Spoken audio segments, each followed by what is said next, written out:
Hello again, everybody! This is Dr. Kendo, and I'm here with another Scribblenauts Unlimited Object Editor Commentary. This is where we create your favorite characters in the Scribblenauts Unlimited Object Editor. We're going to start off with a male supermodel for today's character creation. We're going to start out making KO, of course, from OK KO, Let's Be Heroes. You know, that cartoon show. And so right now with the supermodel, you do want to type in male supermodel. Otherwise, I think it'll just keep on giving you the female version. So that's why we specifically typed in male supermodel. But anyway, you notice that we colored down the jacket right there that the supermodel is wearing. We've colored it right now. Jenny Green Teeth just typed that in, and we grabbed the back arm. And so the reason actually though for this jacket and everything like that, it's kind of nice having the male supermodel have that jacket on because it's gonna be like that little vest that KO wears, you know, for working at GARS. And so we're gonna go with a mutant's back arm. So take that back arm of the mutant right there and paint it red. That'll be for these little sweatbands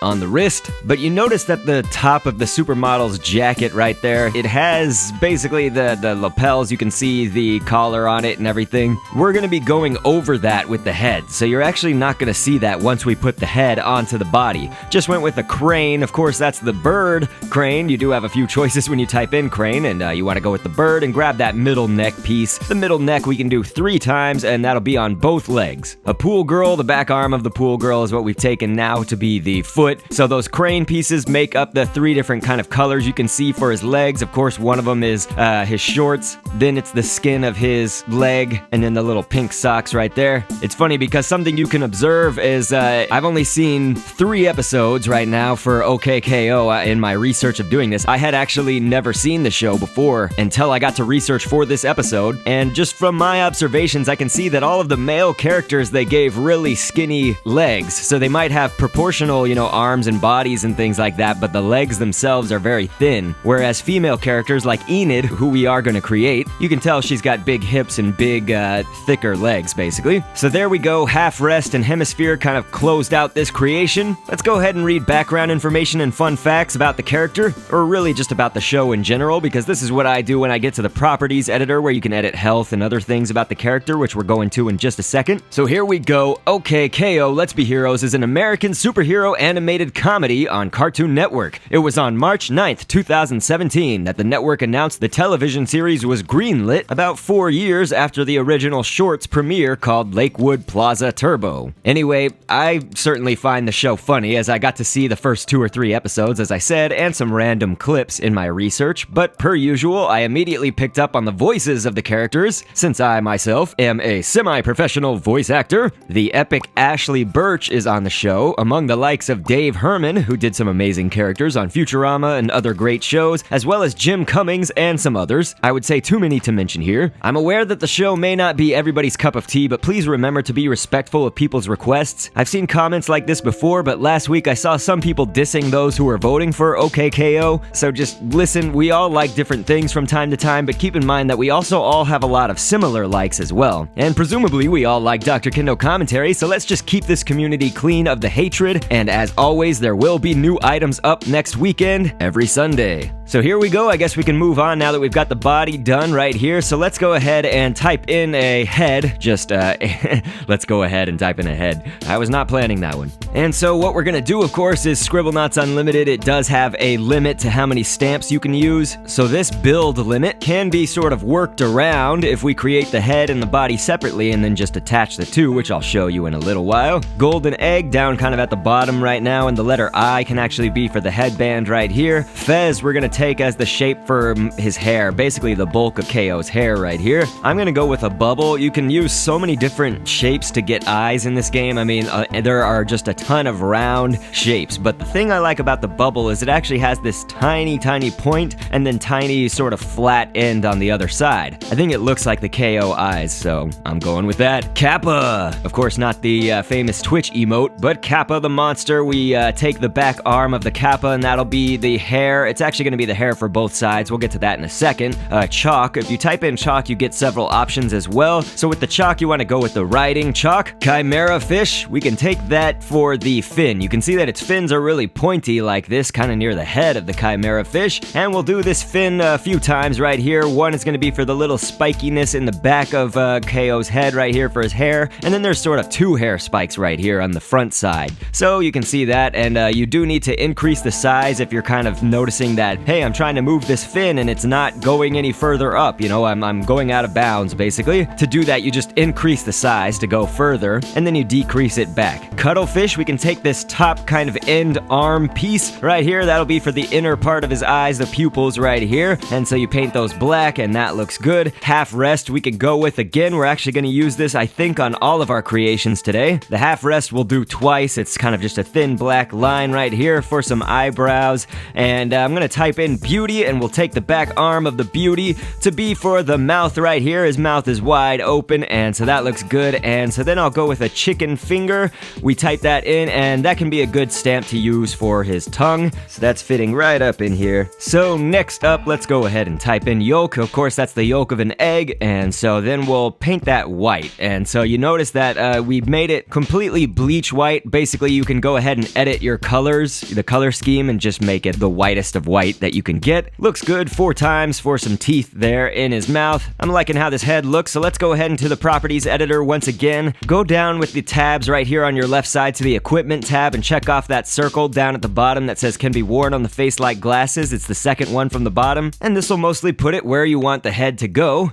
Once we basically put the head object right here into the hands of our body object. So let's go ahead and do that. We will pick up the head in a second. I just wanted to tell you guys though, of course, this area, I know a lot of people are going to ask which map this is or whatever if you're not on the Wii U. It's just on the Wii U exclusively. This is Punctuation Plaza. Basically like our Steam Workshop. It's where we can have our own little shop and we can't even do infinite items, but it's basically the place where we can share some of our items. So you notice that when I put the head into the hands of the body object here for KO, I wanted to go ahead and edit the body just because the head, while I wanted it to be kind of low down to cover up that collar part, the flaps on the jacket, it was a little bit too low. So I am going to go ahead and move it up. Basically, you can turn on these green grids right here with that button on the left side, and you can just move the head grid up or down or wherever you need it to move. For me, of course, I need to go up a little bit. And with that done, let's go ahead to our next object. It's going to be for Enid right here. So we started off with a hazmat worker as the source object. I typed it in until I got the female hazmat worker. Took off the head, the arms, the legs. We're gonna put down this hemisphere right now. There's not really an easy way to do it necessarily, but that's for,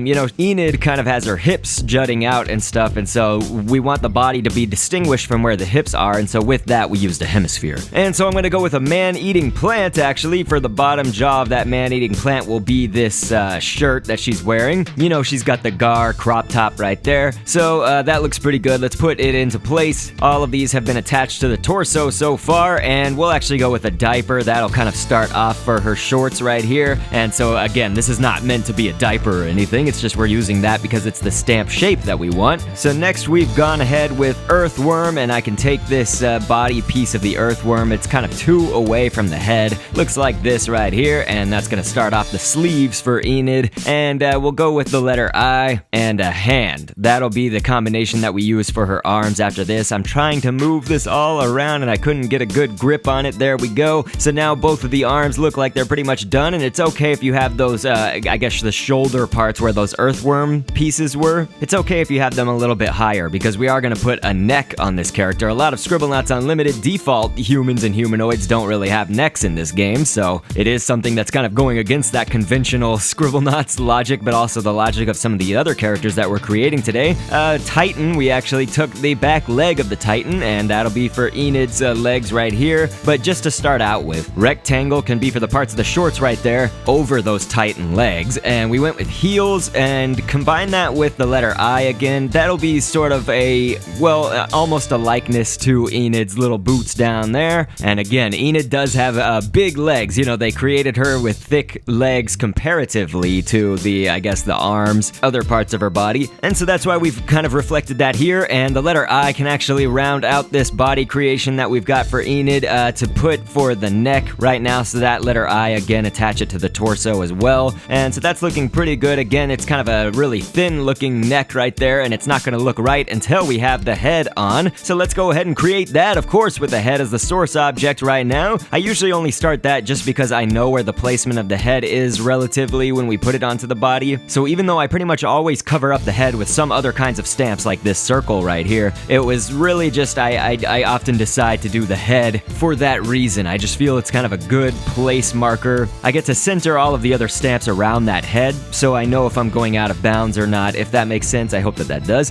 We painted the head there, and now we'll go with a dog tail. You can just type in dog space tail, and we're gonna paint that the color for Enid's hair right here, and make it pretty big, of course. Turn it back behind the circle by layer, and then a pom-pom we'll actually do for the part of her hair that's tied up in the back. And so we got snowball. We can do snowball twice, and chalk for the nose. The snowball was for the eyes. Of course, I painted those all the way white. The bubble we'll use again, but this time it's gonna be for an ear right here, for Enid's ear. And a kangaroo, you can take either of the little arm, forearm, I guess, parts of the kangaroo, and just kind of place it behind that pom-pom, behind the bubble, and that looks pretty good for a positioning of some more of her hair right there to kind of round that all off. And road hump was for the eyelids over Enid's eyes. You know, she often kind of has that meh expression, her eyes kind of dull like that. And so a cuttlefish, we actually can take not the kind of the end arm tentacle pieces, but kind of more towards the head of the cuttlefish. Those pieces, you can use any of those really that you think fits. I liked this kind of smaller one to be the pupils of her eyes, and again we went with the yolk of an egg to be for the teeth in there, and another road hump was for the mouth, half rests for the little line on her forehead, kind of like a brow line.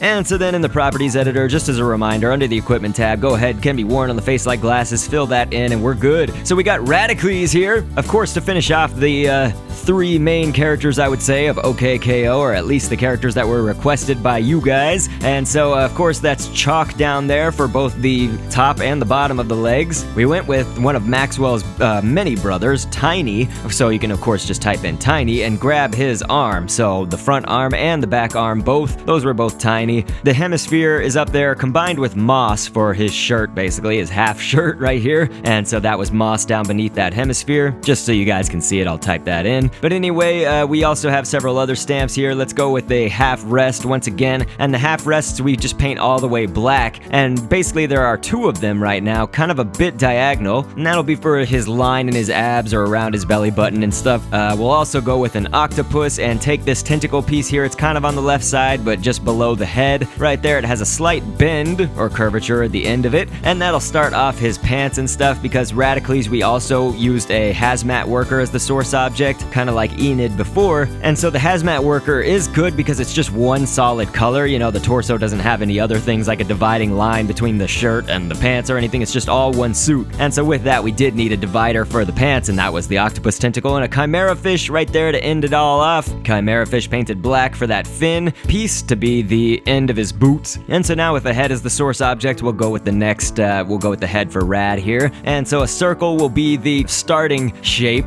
that we can use for the head, and we're gonna do many things around this, but I'm just sort of getting the right positioning and the right sizing for this circle right here. You don't need to cover the entire head if you're going by my design. A hairnet will actually help us cover a lot of it right here, so the hairnet will be for his hair. And then I'm gonna type in a tiger shark, and we can take the tiger shark's back fin down at the bottom, so that fin that's sort of in the back, we'll grab that, and that'll be for his ears right here. He's got these pointy ears. We're actually gonna use the fin in a little bit later on too, I believe, so we'll go with a snowball first to get the eyes once again, kind of like we did for Enid's eyes. Paint them all the way white if you want to go by my design. And so then a ghoul, you can actually see that there are several options when you do ghoul in your game. We're gonna go with the fish for ghoul, and paint that this same color as his skin right here, because that's his nose, and so that's looking all right. So move it behind the eyes. And a road hump we can do next, and this will be, again, there's some parallels here between Enid and this character for how we create them, at least, because the road humps right there, we just did a little bit darker hue for it, a little bit different blue, and that's for the eyelids there. And so the same cuttlefish kind of piece for the pupils in the eyes, but a yarmulke this time. We're gonna use that for the mouth because I think it's got a unique shape. It's just another stamp I can also show you. Triangle for the tooth in there. It might be a little bit big, honestly. You could use a cuttlefish kind of end tentacle arm piece. There's like a triangular shaped,